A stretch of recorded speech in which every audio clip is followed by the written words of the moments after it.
Did he see his mom like in her car on the street as she's leaving to take the Yes, neighbor for a yes. ride? Okay. Yep, she's backing out of the driveway and stops. Mark was in the street, returning from his visit to see the fire. So at some point, Mark walks, after Maureen leaves. Mark So he tells walks, mom he's going back to the fire. yes, Okay. Mark walks south on Delaware Avenue. Delaware Avenue parallels the bay. And at some point, it dead ends, and you can either go on the beach or into the Phragmite grass, which is not really a walkable area. Mark enters the beach and continues south to the pump house.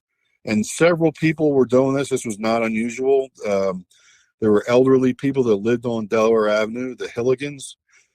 They saw Mark at the fire.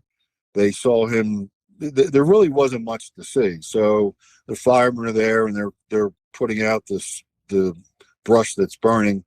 And then Mark, after a few minutes, turns around and retraces his steps back in the direction of his house and Delaware Avenue. Along the beach, he comes off the beach onto Delaware Avenue. And as he's doing that, there's several teenagers coming now walking his path, and they tease him and say that he's starting the fire, and they know he didn't, but they just tease him. And they said Mark was in good spirits, and he continued on. A young family sitting in a car. There was a line of cars on Delaware Avenue at that point, facing south, watching the smoke or the fire. It was the entertainment of the day, and there was a line of cars, and you would pull up and see what you saw, turn and make a U-turn there at the dead end on Delaware Avenue, and go back to Bayshore Road.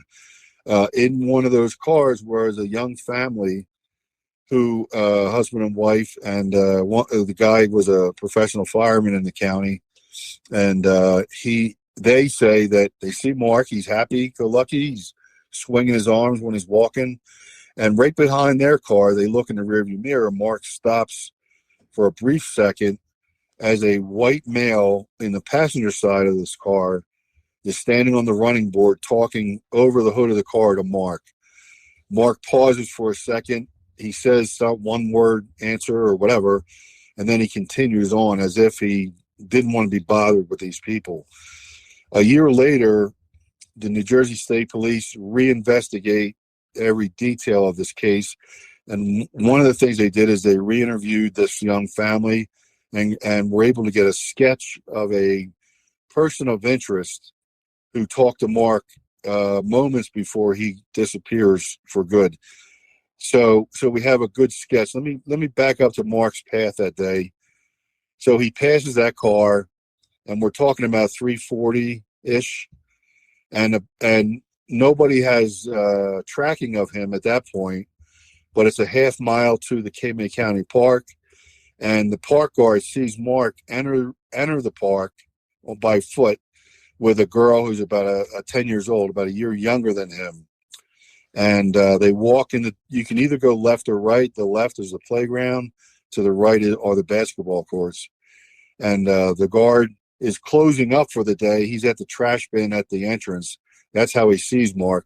He knows him from his interactions at the park. He positively identifies him. He thinks he's seen the girl that was with him before, but can't positively identify her. And to this day, we've never identified her or the male and female subjects that were in that car behind the witnesses that gave us that sketch.